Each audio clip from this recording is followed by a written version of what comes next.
we make no excuses of the way we play, but we always carry a threat. Today, we didn't seem to carry a threat, but one great ball, one great delivery, and you can call it smash and grab or whatever you want to call it. It was good for them as well. We had one or two coming back, which was good to see. To score a goal in the last minutes to win a game at St James's Park and the Gallagher end doesn't get much better than that playing for Newcastle. The lads have got their heads down in there and they'll have to get them up quickly, but I understand why they have, because they give everything. But the brutal reality of football, and we're not naive, we understand it, is that if you don't score, teams stay in the game and something like that happens at the end. There's been so many huge positives of that season, but if we want to go to the next level and want to bridge the gap, we have to take chances. We have to be able to score goals in these kind of games. You were quite restrained compared to one former Newcastle number 9 in our studio. You got a bit excited, didn't you, King Al? Well, let's see if we can dust him down, get ready for Tuesday night, and I'm delighted that he's been caught, but it's good to see he's still a supporter at heart, like we all are. Fantastic. King Al? King? Jeez, what the game coming to? I don't know. We'll look at that possibly shortly. But it was Newcastle's defence really that deserves most credit. Oh, they were absolutely superb, Gary, to a man that came under so much pressure from Chelsea, but they stood firm, and that was their formation, and it has been for a lot this season, and they do it very, very well. They're tight, they're compact. If they don't win the first one, they often win the second one. The block there, as I said, they didn't get that one, but they blocked it.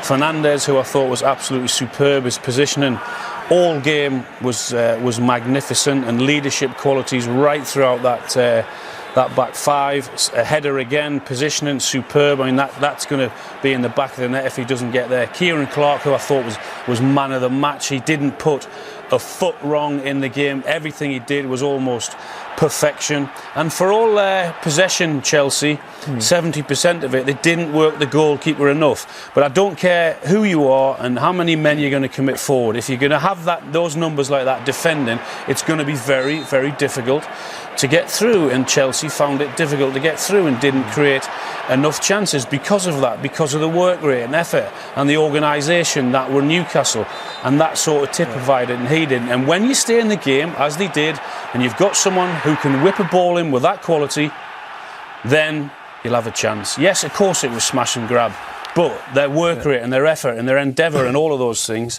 in terms of that, they deserved it. Yeah, I mean, they were obviously very dominant in the game overall, Chelsea. Could they have done something different, Ian, perhaps to ensure they did score? I felt like when we saw those clips, a lot of those clips, they were continuously going into Newcastle's strength inside. I thought they could have gone a little bit wider, but what you see, which is evident for everyone to see, is that special player that can open them up, open a team like this up when they needed it, and they don't have that anymore. For all of their possession and movement and all of the other things that they did, they only had 4 efforts on target, Chelsea. Yeah. OK. Right, save the best till last. Now, I just stuck my little camera on Alan Shearer just in case Newcastle equalised, or went ahead, and won the game in the very last minute, and this was your reaction. Oh, yeah, I apologise. It was... Look at his daddy dance, look.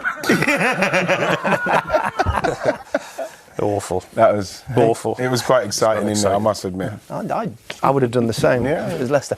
Time for Mike Dean's big moment. His 500th top flight game saw him take charge of Arsenal versus Sheffield United. Jonathan Pearce was at the Emirates.